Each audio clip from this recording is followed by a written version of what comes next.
olduğu kimi. Rüşvət üstündə həbsxanaya düşən insanların səmimi etirafları. İnsanlar hamısı səhv eləyir.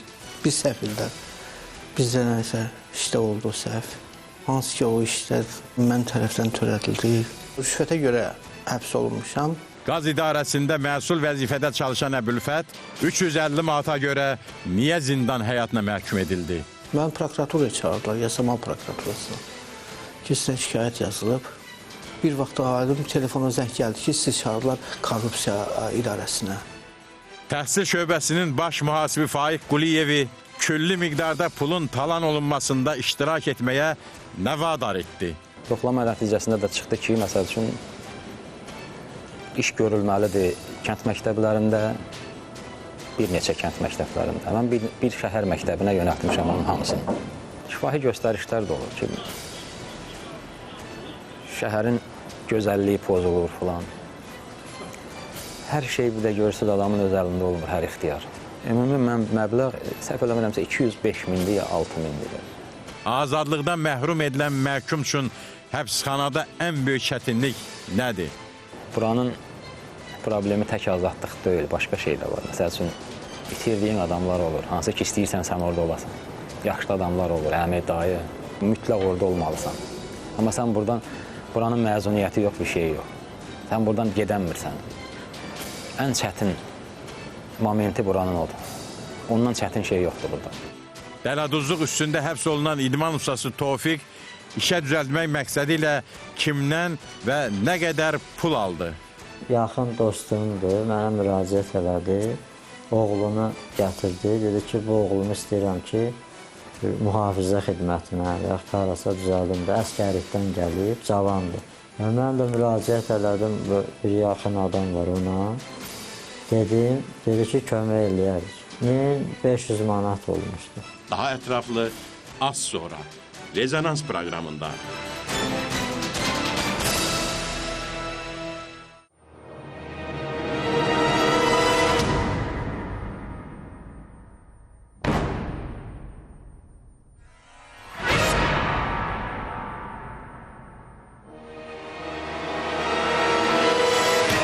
Rüşvət, vəzifə və ya nüfuzdan sui-istifadə etməklə əldə olunan qeyri-qanuni mənfəətdir.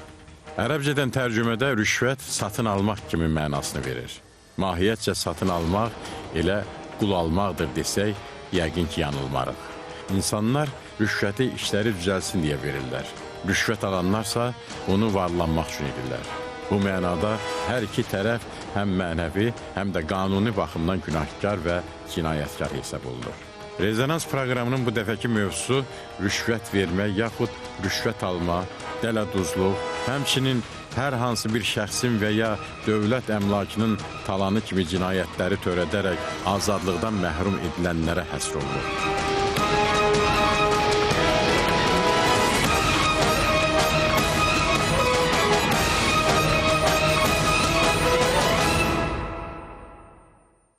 Çox zaman insan başına gələn hadisədən ibrət çıxarmaqdansa, öz-özünə onsuz da olan olub, keçən keçib deyir.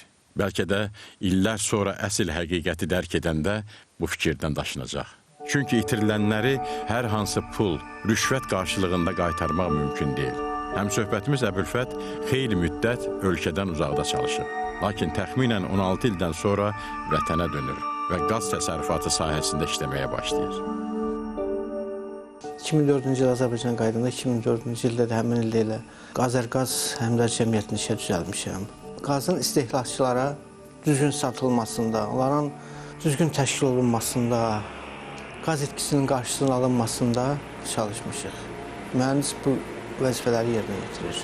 Sonra şöbə müdürü keçəndən sonra yenə də həmən şöbə müdürü həmən vəzifədə yenə də qaz satılan pulların mayə dəyərlərinin yığılmasında, qazın yenə də itkisinin qarşısı alınmasında bu işlərlə məşğul olunur. Yasamal rayonu qaz idarəsində sənaye şöbəsinin rəisi vəzifəsində çalışan Allahverdi və Əbülfətin nəzarətində olan çörək sexinin qazı kəsildikdən sonra ondan şikayət edilir. Şikayət edən tərəf iddia edir ki, Əbülfət ona himayədarlıq edib və hər ay ona buna görə pul verir. Mən prokuraturaya çağırdılar, Yasamal prokuraturasına. 8-dən şikayət yazılıb. Mən də getdim, mən öz izahını da verdim ki, qəza xidməti işçiləri ilə birlikdə biz o qaz təsisatını dayandırmışıq. Tək o müəssisənin yox, rayon ərazisində 50-60 müəssisənin qaz təsisatı dayandırıldı. Amma sizdən yalnız bir nəfər, bəli. Bir vaxt aydın telefona zəng gəldi ki, siz çağırdılar korrupsiya idarəsinə. Mənlə bərabər də mənim də işləyən bir işçi vardı, o da gəlirdi. Tabeçilimdə olan nəzarətçi korrupsiya idarəsinə çağırılanda mənim üzümə deyandı ki, 7 ay 50 manat mənə pul alıb veribdi. Kommunal xərclər arasında məişətdə və sənayedə istifadə olunan qaza görə ödənilən pul el arasında daha çox qaz pulu adlanır. Bu qaz pulunu vaxtlı-vaxtında ödəməli olanlar və həmin pulları dövlət büdcəsinə köçürmək üçün təyin edilən məsul şəxslərlə bağlı negativ hallara tez-tez rast gəlirik. Yaxud eşidirik desək, yəqin ki, bizi qınamazlar. Bəzən işindən su istifadə edərək qaz təsərrüfatında qaz vurub qazan dolduranlar sonraki fəsadları düşünmədən addım atırlar. Deyilən ona zəylən summa, o 350 manat əlavə pullar ödənildi. O həmən vətəndaş barışıq ərizəsi yazdı, verdi. Bir də məhkəməyə gələndə gəldi, məhkəmədə də ərizə verdi ki, mənim heç bir şikayətim yoxdur bu insanlara qarşı. İnsanlara, insana qarşı. Yəni sizə Mənə qarşı heç bir iddiası yox. İsti kim ödədi? Yəni pul kim ödədi? 350 manat. Onun istilə mən də ödədim, o bir vətəndaş da ödədi. Nəzarətçiniz də, yəni. Bəli, nəzarətçi də ödədi. Mən işi bağlayıb məhkəməyə verdilər. İş təsdiq olunduğuna görə ki, biz o pul qaytarmışıq, təsdiq olunduğuna görə biz rüşvət almışıq. Rüşvətə görə həbs olunmuşam. Aldığım 350 manat pula görə mənə iş qaldırıldı və ona görə mən 4 il yarım iş aldım.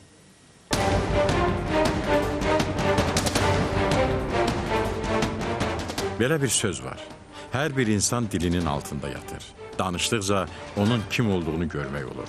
Məhbusun söylədiklərindən onun özünə münasibətini, daxili dünyasını, həyata baxışını müəyyən etmək mümkündür. Elə bir insan deyək ki, yoxdur ki, onun səhv olmasın. Haradasa maliyyə iş səhv olur.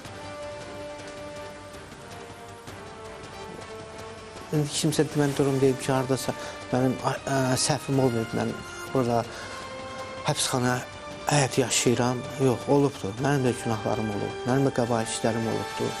İşlədiyim dövrdə, bir səhv ildə bizdə nəsə işdə oldu o səhv. Yanvar ayının 14-ü mən həbs olunanda Kürdəxanaya, təsisxanaya aparıldım. 2 ay müddətində apellyasiya şikayət etmək üçün 2 ay müddətində Kürdəxanın təsisxanasında oldum. 2 aydan sonra 2011-ci ilin mart ayının 16-sı mən 6-cı kolona gətirildim. O gündən bu günə qədər də mən 6-cı kolonda həbs cəzası çəkirəm. Çox zaman baş verən müəyyən cinayət hadisələrində onu törədən şəxs özünün sosial vəziyyətini qabardır. Maddi ehtiyac, məişət qayğıları, pulsuzluq və digər səbəblərin onu cinayət törətməyə, xüsusən də rüşvət almağa sövq etdiyini bildirir. Maraqlıdır. Əgər insanın maddi vəziyyəti yaxşıdırsa, aldığı məvacib ona bəs edirsə, bu zaman belə halların baş verməsinə əsas səbəb nədir?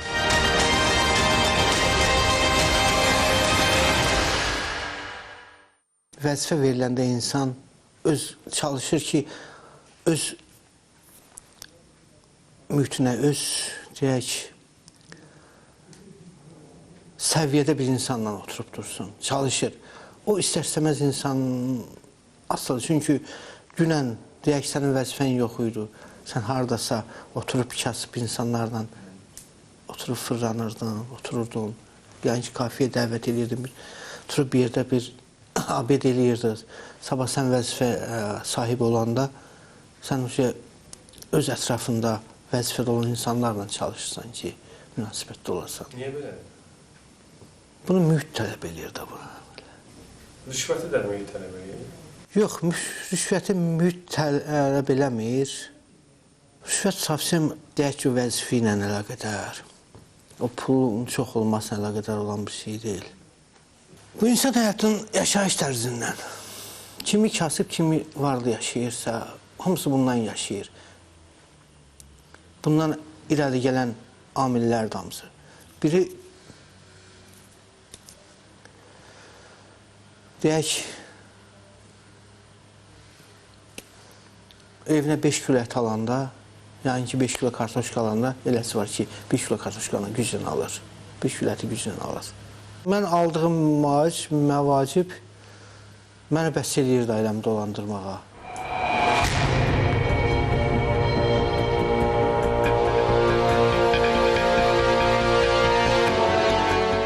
Məşhur bir deyimə görə insanın əsl xarakterini iki yolla, ona vəzifə və pul verməklə müəyyən etmək olar. Müsahibimizin vəzifəyə olan münasibətini öyrəndik. Görəsən, Əbülfət üçün pul nə deməkdir? Pul, əgər bir yerdə işləyirsənsə, mən belə düşünürəm, sən çəkdiyin əziyyətin, gördüyün işin müqabilində verilən sənə dəyərdir. O dəyərində əsasən sən ailəni dolandırmaq. Deyək, kağız bir şeydir. Ancaq o kağız adı olmayaraq böyük bir dəyərə malik olan bir kağızdır. Pul insanı dəyişə bilər. Baxır insana.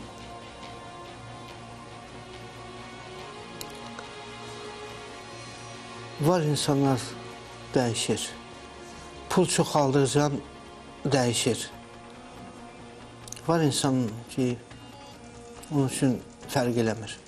Az fərq eləyir də deyək ki. Pulu var, pulu yoxdur.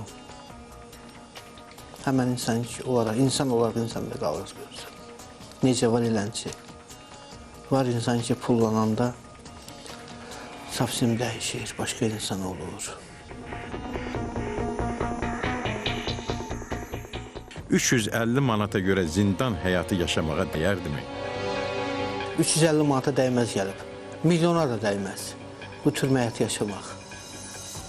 Mən öz aləmində fikirləşəm ki, mən milyon da alsaydım ki, mən biləm ki, mən milyon alıram, mən tutacaqlar, türməyə gələcək, mən o pul almaram. Gedib 100 manat, 50 manat tapıb, işləyib, ailənin içində öz ailənlə olmaq milyonlara dəyər.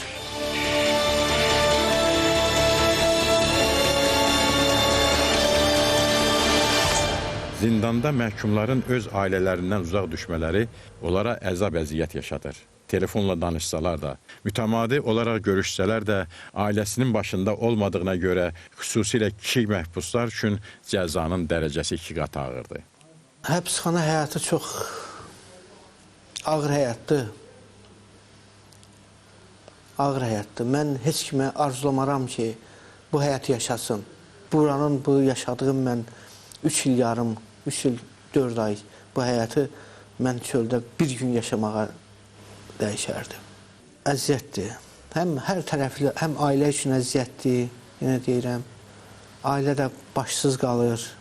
Mən istəməzdim ki, heç kimin ailəsi belə başsız qalmasın. Gəlib gedirlər yanımıza. Bəli, gəlib gedirlər, hər ay gəlib gedirlər yanıma. Evdə 74 yaşlı anama müraciət edirəm, narahat olma.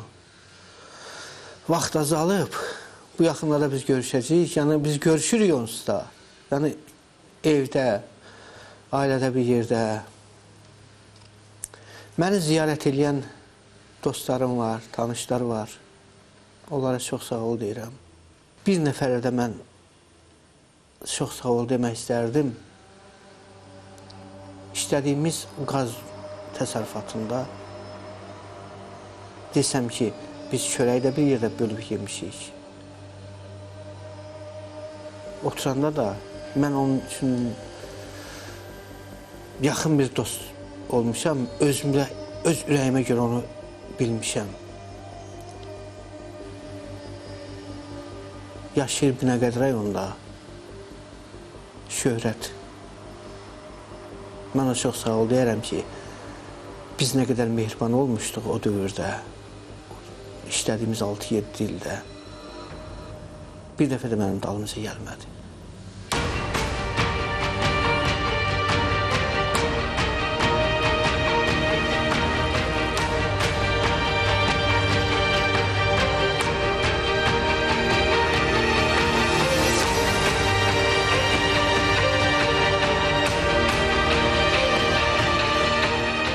Mən məhbuslara arzulayardım ki, buradan çıxandan sonra cinayət etməsinlər. Cinayət edib bir də bura qayıtmasın. Bu həyatı yaşayırlar, görürlər bu həyat nə həyatdır. Ağır həyatdır. Getsinlər ailələrinin yanına.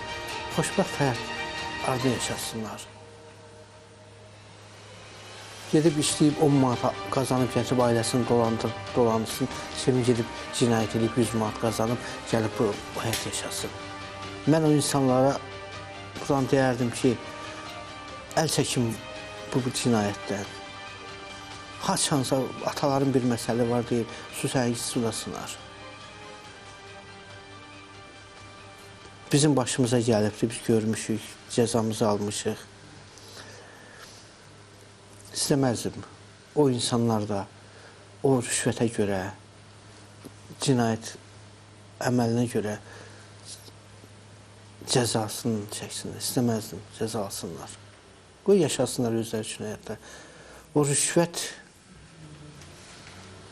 axır əvvəl nəsə üzə çıxarmalıdır ki, o insanlar rüşvətxordur.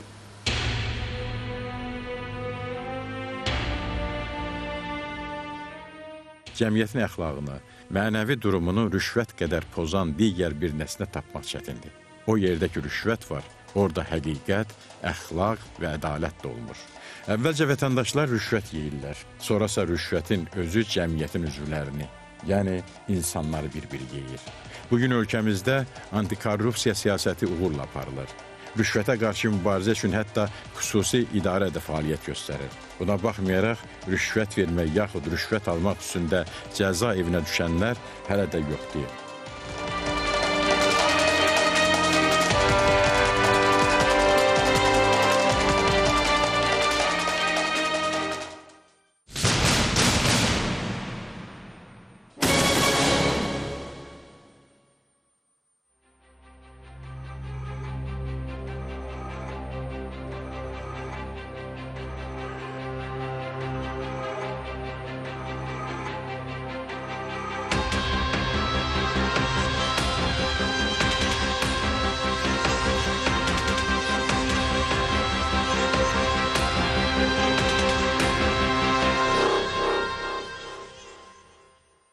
Müsahibimiz Faiq Quliyev təxminən 6 il Goranboy rayonunun təhsil şöbəsində baş mühasib vəzifəsində çalışıb. Vəzifə səlahiyyətləri çərçivəsində görməli olduğu işləri həyata keçirən Faiq günlərin bir günü tikinti üçün ayrılan məbləğin təyinatını dəyişdirməklə eyni zamanda öz həyatının axarını da gözləmədiyi istiqamətə yönəldir.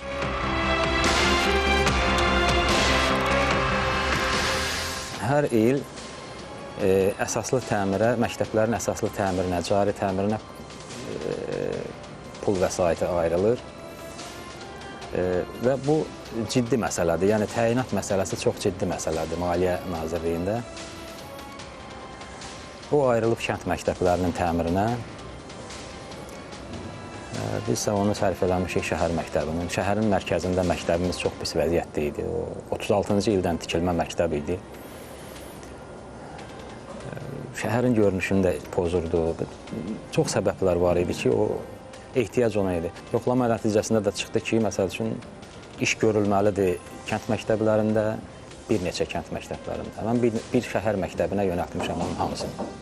Fikirləşirdim ki, uzaq başı işdən çıxardarlar. Yəni, ondan o tərəfə daha, əlbəttə ki, mən bilsəydim ki, belə cəzası budur, ömür boyu eləməzdim onu. Siz qərar qəbul edəndə kimdən məsləhətləşirsiniz? Əlbəttə ki, müdürlə. Təhsil şöbəsinin müdürünə. Şifahi göstərişlər də olur da, mən nə deyim, şifahi göstərişlər də olur ki, şəhərin gözəlliyi pozulur filan. Hər şey bir də görürsünüz adamın öz əlində olmur, hər ixtiyar. Amma eləməyə də bilərdim. Nətər eləməyə bilərdim? Ərizəmi yazardım, işdən çıxardım. İlk baxışdan hər şey adi bir hadisə təsiri bağışlayır. Sonradan müsahibimiz danışdıqca məlum oldu ki, külli miqdarda pulun təyinatının dəyişdirilməsi ilə bu sövdələşmədə ən azı 10-a yaxın adam iştirak edib. Bu işə qol qoyansa əsas 2 nəfər olub.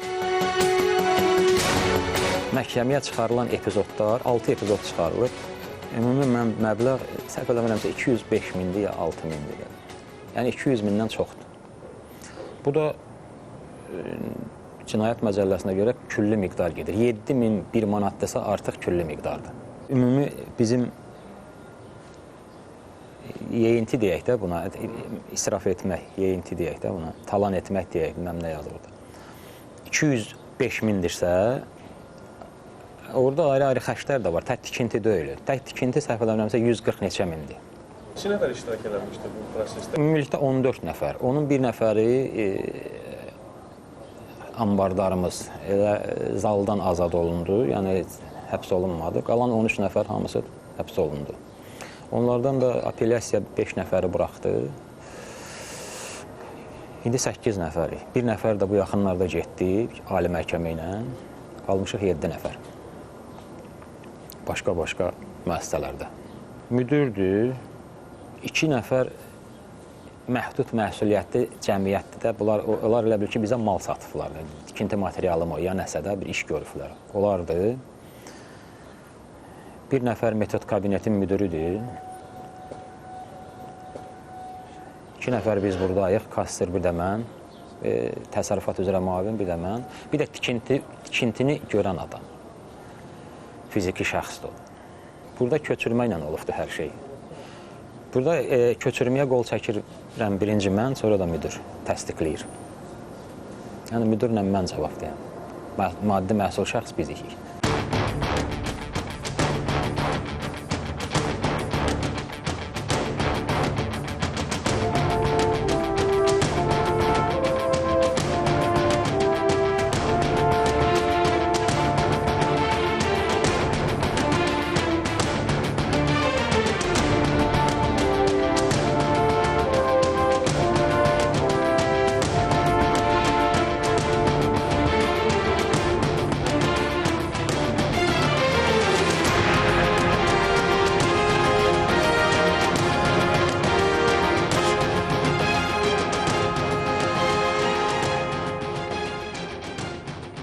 Mən ona görə məsuliyyətə cəlb olunuram ki, orada mən pulu köçürməsində mən iştirak edirəm birbaşa.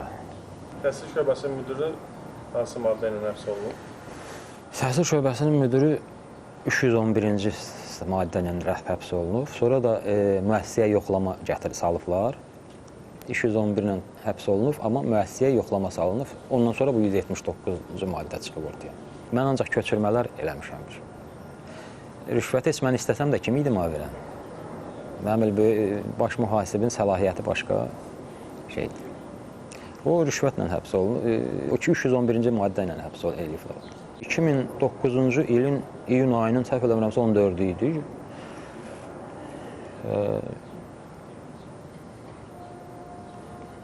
Müdür mənə zəng elədi ki, qonaqlar gəlib.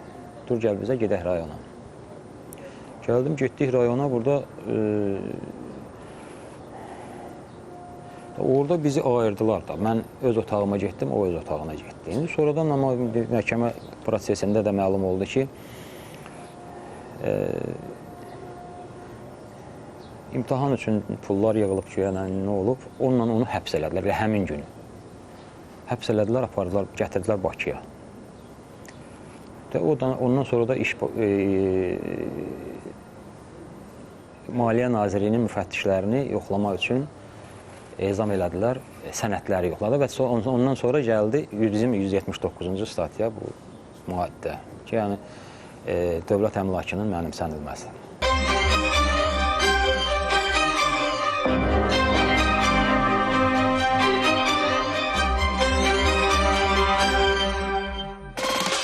Hər hansı bir sənədə imza atmağın məsuliyyəti çox böyükdür.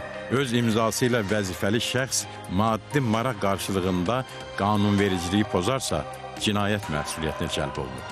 bu cür işə qol çəkməyin insan üçün daxili narahatlığı və mənəvi yükü bəlkə də daha ağırdır.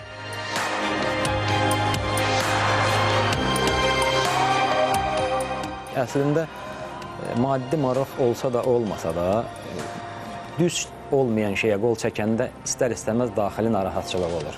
İstər-istəməz. Bu düz olmayan şey də bir tərəfdən tam düz olmayan deyildi bu. Yəni bir tərəfdən fikirləşirsən ki, o işin əvəzinə bu işi görürəm. Bu da təhsil şöbəsinin bir şəbəkəsidir, bir binasıdır. Əlbəttə ki, narahatçılıq olurdu. Yəni, tanımaq olmaz bunu. Mən həbs olunanda 52 yaşım var idi, ona qədər heç polis şöbəsində də olmamışdım, saxlanılmamışdım, heç abam. Təsəvvürüm kinolardan zaten belə, amma belə həyat başqa, kino başqadır. Yəni, istəməzdim ki, kimsə gəlsin burada cəza çəksin.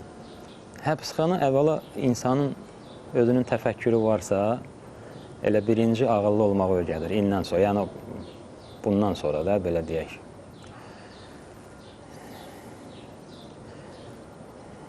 Hər şeyə məhəl qoymayasan. Ümumiyyətlə, tək burada yeyinti ilə deyil ki, insanlar. Çox şeylər var. Boş bir söyüş üstündə gəlir, bir-birindən savaşırlar, nə edirlər. Çox boş bu. Yəni, çox şeyə məhəl qoymayasan gəlir. Və birinci növbədə düzgün olasan. İstəyirsən, kim əmr eləyir eləsin, düzün işləyirsənsə əgər dövlətdə düzün işləyəsən. Ya da işdən çıxasan. Mənim öz şəxsi fikrimdir. Ya işləməyəsən, işləyirsənsə düzün işləyəsən.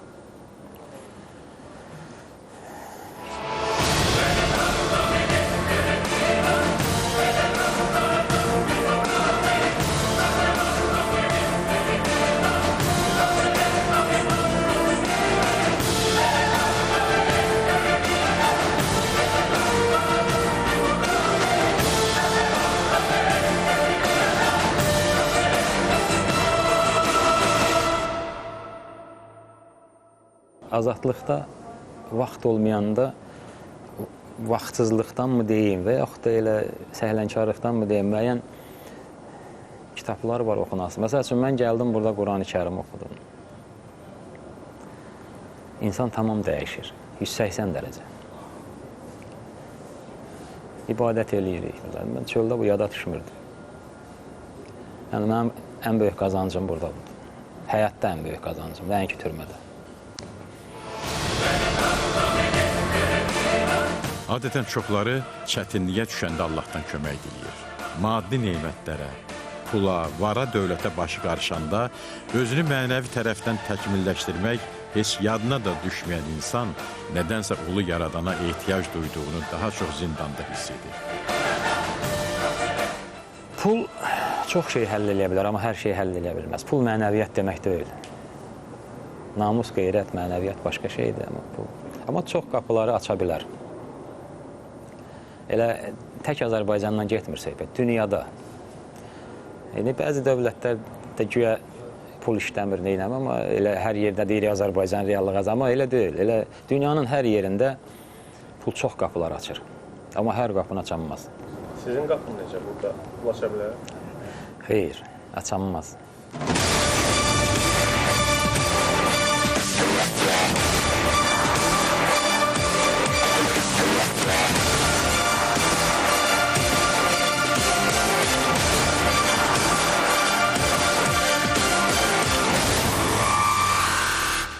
İnsana təmiz şərait lazımdır, o da bu müəssisədə var. Başqa müəssisələri mən bilmirəm, müəssisədə var. Məsəl üçün, hamamıdır, yataq yeridir, mənim yatdığım yer. Hər şey yaxşı, çox yaxşı səviyyədə. Amma bir dənə azadlıq yoxdur. Sizin burada yolunu gözlədiyiniz insanlar var, hansı ki, hələ gəlib çıxmayıblar? Yəni, istəyirsiniz onlar gəlsinlər, bir baş çəksinlər. Mənim düz o, elə şeydən şikayətlənənlər çoxdur, amma mən elə şeydən şikayətçi deyiləm. Əvvəla, çətinliyi olan yəqin ki, gələ bilmir, ürəyi mənləndir. Amma belə istədiyim adamların hamısı gəlib yoxlayıblar məni. Dostlarıma salam göndərirəm. Dostlarım deyəndə onlar hər biri bilirlər kimlərdir mənim dostlarım. Hamısı bilirlər. Buradan onların hamısına, indi ad-vat çəkmirəm, hamısına salam söyləyirəm. Başqa cəza çəkmə müəssisələrində iş yoldaşlarım var. Onlara salam söyləyirəm. Ailəmə, qohumlarıma, yaxınlarıma hamısına salam söyləyirəm.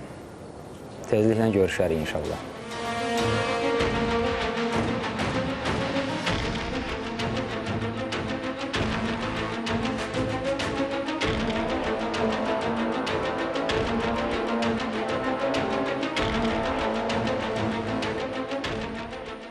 İnsan özü gərək fikirləşə, təfəkkürlə, Allahın ona verdiyi o başla, beyinlə fikirləşə ki, mənim getdiyim yol nə vaxta kimi gedər, hara əvvəl-axır bu qırılmalıdır. Amma Allahın yolundan getmək, elə bilirəm ki, insanı yaxşı sonluğa gətirib çıxarar. Belə yerə gətirməz. Məhbusun arzusu azadlıq olar. Azadlıq arzulayıram və bir daha bura qayıtmamaq. Buranın problemi tək azadlıq deyil, başqa şey də var. Məsəl üçün, itirdiyin adamlar olur, hansı ki, istəyirsən sən orada olasan. Yaxşı adamlar olur, əmi, dayı, mütləq orada olmalısan. Amma sən buranın məzuniyyəti yox, bir şey yox. Sən buradan gedənmirsən. Ən çətin momenti buranın odur. Ondan çətin şey yoxdur burada. İnsan evində, ailəsinin yanında olmalıdır, evində, eşiyində yaşamalıdır. Azadlıq, yəni yeri gələndə, yenə deyirəm, o yaxınlarının əhatəsində olmalıdır. Azadlıq, azad yaşamaq nə bilməyim, onun heç bir qiyməti yoxdur. Qiymətsiz bir şeydir. Nətər deyim mən? Amma çöldə olanda, adam azad olanda heç bunu, yəni, elə bil ki, elə də olmalıdır. Azadlığın qiyməti burada bilinir. Heç bir nə pul, heç nə ona əvəz eləyənməz. Yeganə şeydir ki, azadlıq. Ona heç nə əvəz eləyənməz.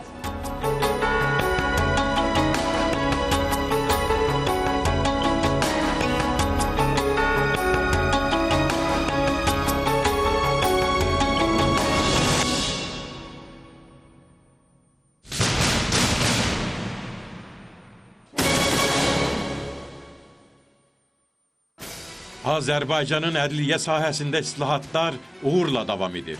Dünyanın ən qabaqcıl ölkələrinin penitensiar xidmətində olmayan aşkarlıq və şəffaflıq Azərbaycan həbsxanalarında. Həbsxana tarixində ilk dəfə məhkum həyatı olduğu kimi. Dələduzluq üstündə həbs olunan idman ustası Tofiq işə düzəltmək məqsədi ilə kimdən və nə qədər pul aldı? Yaxın dostumdur, mənə müraciət elədi. Oğlunu gətirdi, dedi ki, bu oğlumu istəyirəm ki, mühafizə xidmətinə, yaxud harasa düzəldim də, əskərlikdən gəlib, cavandır.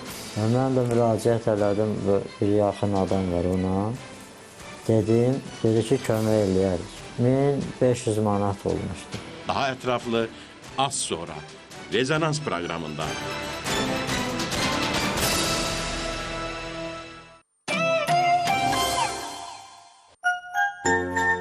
Sponsor King elektrikli ev alətləri Ayzaur proqramını təqdim edir. Çoxsaylı televiziya tamaşaçılarının xahişi ilə biz yenə də qayıtdıq Ayzaur heyəti olaraq. Ay qardaş, qorxa-qorxa gəlirəm. Deyirəm, görəm bu kişinin evidir. Nə tərsiz, nə var nə var? Xoş gəlmişik. Atasının anasından küsərmi? Mən küsməmişəm. Onlar küsüblər. Onlar məndən küsüblər. Bu mənim indi həyatda elədiyim səhvlər üzündəndir. Bağışlamırlar ha onu? Hər də aparıcıya məcburat deməmişəm ki, ata qalabı saxla. Çünki bizlər üçün hər aparıcı təhlükəli deyil. Mənə bax, sən fikrini açıq de. Mən deyirəm də fikrim Ya da üzün yoxdur, bilmirəm, gəl. Gəl, görüş. Görüş, gəl, görüş. Mənə görə bağışlayır ha.